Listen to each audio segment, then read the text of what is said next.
there are a lot of different flavors of venture capital and private equity.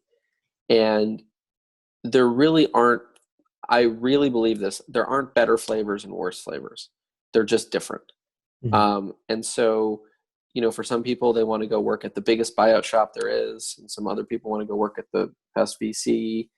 Well, there's a history on these things. Like the best VC today is probably not going to be the best VC in 5 years or in 10 years, right? I mean, like these things change, and the biggest buyout shop has changed names, a bunch of times. And it's really more about, I think, finding a place or finding articulating to yourself and then being able to articulate in an interview why you want to do a certain flavor of private equity. I want to do information technology focused middle market private equity because I think this, and this. And obviously I know, look, I get the game. A lot of people just want a job in private equity and whatnot. Well, I think part of getting a job in private equity is actually credibly being able to say, look, I want to work at fill in the blank place or among these firms that look like this because I'm excited about this. And I think you guys are going to do really well the next 10 years because I see this mega trend or I see convergence or I see something.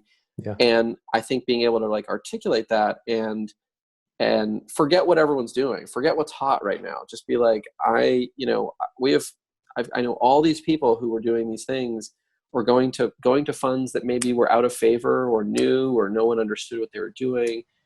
And, whatever's doing well right now is almost certainly going to need to evolve to do well in the future. And so I think the other thing about it is just the evolution of the industry is constant. And so, and I do mean constant, like if you're in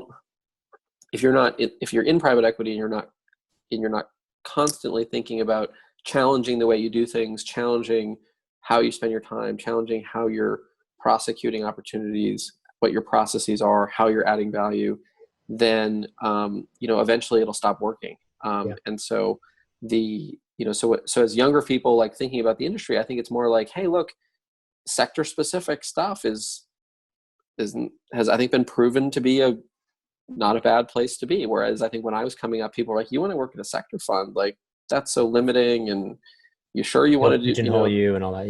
Yeah. All that stuff. And it's like, well, I do, but at the same time, you go work at you go work at a healthcare fund and yeah, you're only doing healthcare. That's right. But you got to have to make your peace with that. But at the same time, maybe that healthcare fund, because all they do is healthcare, has an edge. It's going to do a pretty good job in healthcare. Right.